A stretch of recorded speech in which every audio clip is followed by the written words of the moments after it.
विश्व 24 न्यूज हर पल आपके साथ। नमस्कार, विश्व 24 न्यूजमध्ये आपलं सर्वांचं स्वागत। मी अतुल सोनकांबळे। आपण पाहत आहात विश्व 24 न्यूज। महानगरपालिकेच्या 16 नंबर शाळेतील विद्यार्थ्यांच्या सुविधाकडे महानगरपालिकेचे दुर्लक्ष, शाळेतील लहान बालकांना जाण्या येण्यासाठी बंद पडलेल्या लाईट खांबामुळे अडथळा। लातूर प्रतिनिधी कावेरी विभूती। लातूर शहरातील विवेकानंद चौक ते बाबळगाव रोड महानगरपालिकेची शाळा क्रमांक 16 आहे। या महानगरपालिकेच्या शाळेमध्ये बालवाडी ते 4थी पर्यंत शिकवले जाते।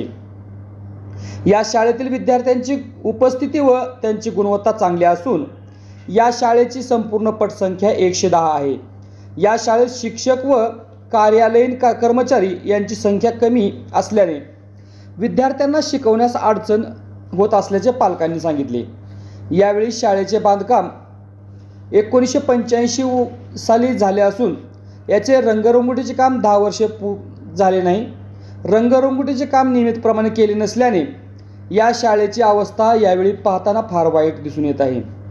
या वर्गात पुरेशी बॅच व लहान बालवाडीतील बालकांना पुरेसे साहित्य, शिक्षकाचा अभाव, त्याचप्रमाणे शाळेमध्ये येण्या जाण्यासाठी दक्षिणेकडून एकच गेट असल्याने बालकांना याच प्रवेशद्वारातून यावे लागत आहे। प्रवेशद्वारासमोर लाईटचे बंद पडलेले आडवे खांब खूप दिवसापासून पडले असल्याने लहान बालकांना शाळेत जाण्या येण्यासाठी अडचण ठरत असून या लाईट खांबामुळे विद्यार्थ्यांना शाळेत जाता येता करता येत नाही। मुलं मुली लहान बालके पडून जखमी झाली आहेत। हा आडवा पडलेला लाईटचा खांब लवकरात लवकर हटवावे, तसेच रंगरंगोटीचे काम जलद गतीने करावे व विद्यार्थ्यांसाठी फर्निचर उपलब्ध करून द्यावे अशी मागणी पालकातून होत आहे। बाबळगाव रोडवरील गोरगरीब मागासलेल्या भागातील झोपडपट्टी परिसरातील महानगरपालिका शाळा क्रमांक 16 अशी ओळख असून या शाळेकडे लातूर शहर महानगरपालिका जाणून बुजून दुर्लक्ष करत आहे। महानगरपालिका असे दुर्लक्ष करत राहिली तर आम्हा सर्व पालकांना येथील नागरिकांना मोठे आंदोलन करावे लागेल असेही पालकांनी बोलताना म्हणाले। यावेळी या प्रसंगी महाराष्ट्र आर्यन संघटनेचे संस्थापक अध्यक्ष अविराजे निंबाळकर, कावेरी विभूती, पंकज मगर, सुरेश कांबळे, बाबुराव गोडबले, सुनील गव्हाणे, महेश समुखराव, केराबाई कांबळे, दत्ता घोडके, नितीन चालक, रवी साबळे, विजय गायकवाड, रवी शिरसाट, विजय गायकवाड, अभिजित कांबळे, भुजंग कांबळे, अभिजित अडगळे व इतर विद्यार्थी, पालक व नागरिक उपस्थित होते। आपण जर या चॅनलवरती नवीन असाल तर कृपया चॅनलला लाईक करा, शेअर करा, कमेंट्स करा आणि सबस्क्राईब करून पाहत रहा विश्व 24 न्यूज हर पल आपके साथ। लातूर महानगरपालिका प्राथमिक शाळा क्रमांक 16 याबद्दल आपण काय सांगाल मॅडम?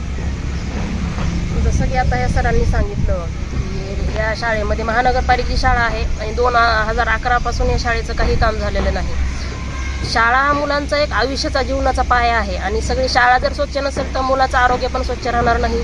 आणि सध्या परिस्थिती खूप लातूरमध्ये रुग्णांची वाढलेली आहे आणि शाळेमध्ये स्वच्छता मुलांसाठी असणं गरजेचं आहे। तसे पाहिले तर मुलं यांचे खूप विद्यार्थी हुशार आहेत, शिक्षकांचं शिक्षण चांगलं आहे। एका वर्गामध्ये 2 वर्ग ॲड करतात। महानगरपालिकेचं हे खूप दुर्लक्ष आहे, हलगर्जीपणा आहे आणि दुःखाचीच गोष्ट आहे की एवढ्या वर्षापासून ही शाळा एवढी असं घाणीचं साम्राज्य इथं पडलेलं आहे, पण या महानगरपालिकेचं लक्ष का नाही आणि कशासाठी नाही हे लक्ष द्यायला पाहिजे आणि या मुलांचं जीवन काहीतरी सुधारेल। मुलं एवढे हुशार आहात आणि शाळेत एवढी दुर्व्यवस्था लावली, रंगरंगोटीचं सामान नाही आणि कुठल्याही प्रकारचा महानगरपालिकेचा इथं आतापर्यंत खर्च केलेला नाही आणि ह्या सगळं खर्च शिक्षक स्वतःहून करतात। म्हणजे खऱ्या शिक्षकांचं पण कौतुक करण्यासारखं आहे, पण महानगरपालिकेने याकडे थोडंसं दुर्लक्ष दिलं पाहिजे, शाळेची व्यवस्था केली पाहिजे आणि जेवढं होईल तेवढं लवकर शाळेची इथं येऊन पाहणी करून सगळी स्वच्छता करून दिली पाहिजे।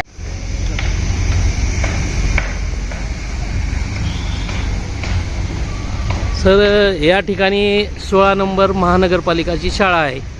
या शाळेमध्ये आपण विद्यार्थी आहेत, तर येथे काय समस्या आहात या ठिकाणी? सर, आम्ही जी काही महानगरपालिकेची जी शाळा आहे, राजीवनगर भागातली आमची एक दलित वस्तीतली शाळा आहे। या भागाकडे दुर्लक्ष जसं महानगरपालिकेचं दुर्लक्ष झालेलं आहे। आज तुम्ही पाहू शकता 10 ते 11 वर्ष झालं. ते 2011च्या काळामध्ये इथं जी काही कलरीचं काम केलं होतं, इथल्या काही शाळेचे चित्र वगैरे काढले होते. अपंगांना सोबत घेऊ, आपण सारे शाळेत जाऊ. पण इथल्याच शाळेतल्या अपंग जसं होऊ शकतंय तसं या भागाकडे दुर्लक्ष झालेलं आहे.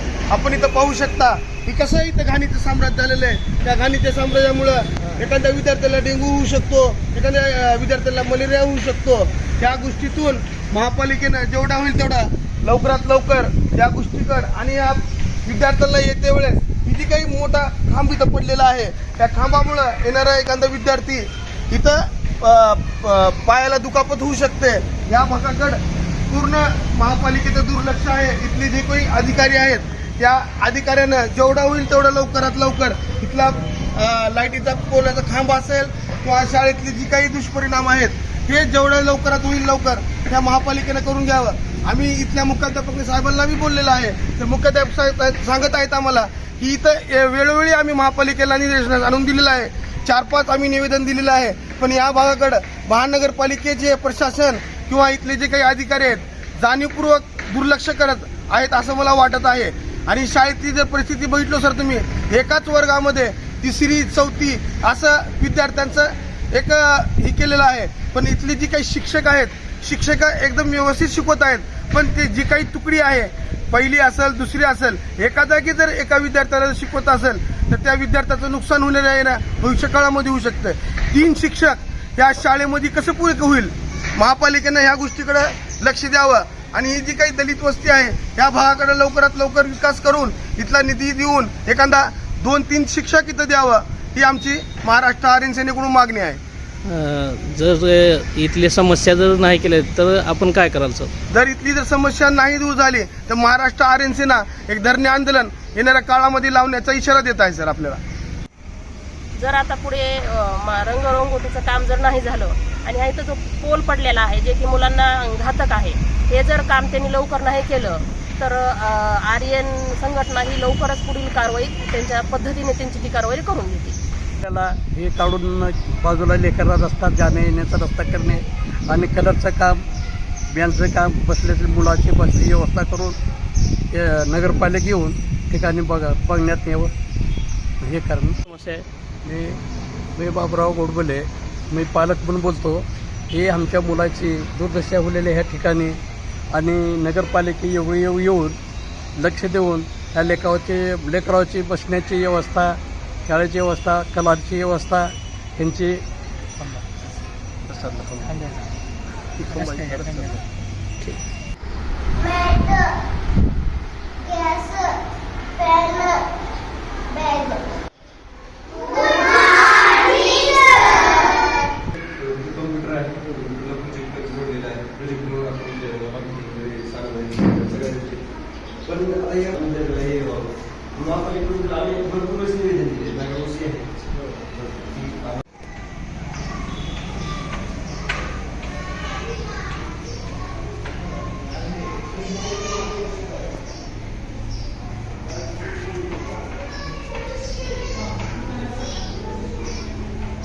आज जे काही 3रीचा आणि 4थीचा वर्ग एखादा कंबाईन आहे.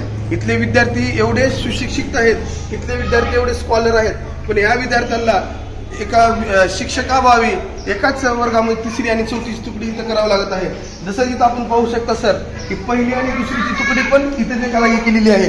त्याच्यामुळं येणाऱ्या काळामध्ये आता आमचे शिक्षक व बंधू चांगले आहेत, स्वखर्चातून इथं करत आहेत. पण हे शिक्षक बंधू पण किती दिवस करणार आहेत? कारण येणाऱ्या काळामध्ये ही तुकडी वेगळी करून इथे एक वेगळा शिक्षक आमचं द्यावा ह्या सर आमची मागणी आहे. आता जे विद्यार्थी खाली बसलेले आहेत त्यांच्यासाठी काय मागणी आहे? आमची एक मागणी एवढी आहे की महापालिकेने इकडे जेवढ्या लवकरात लवकर होईल इथे एक टेबल त्यांच्या वेगळ्या वेगळ्या विद्यार्थ्यांना वेगवेगळ्या टेबल देण्यात यावा.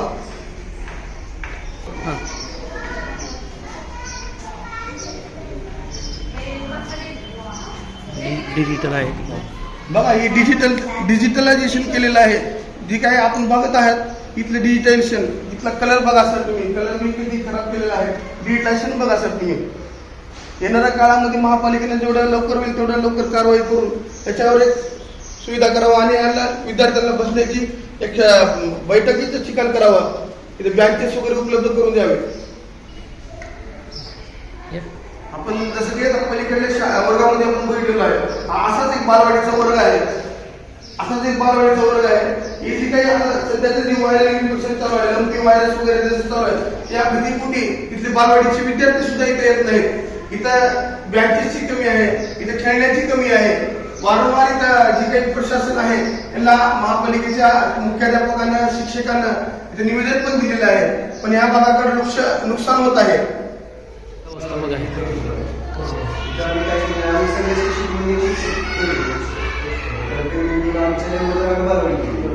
साडेचार ते 5:30 मुलांना तिथे गेले, 5:30 झाली की 6 वाजता पहिलीला आपल्याला घेता येईल.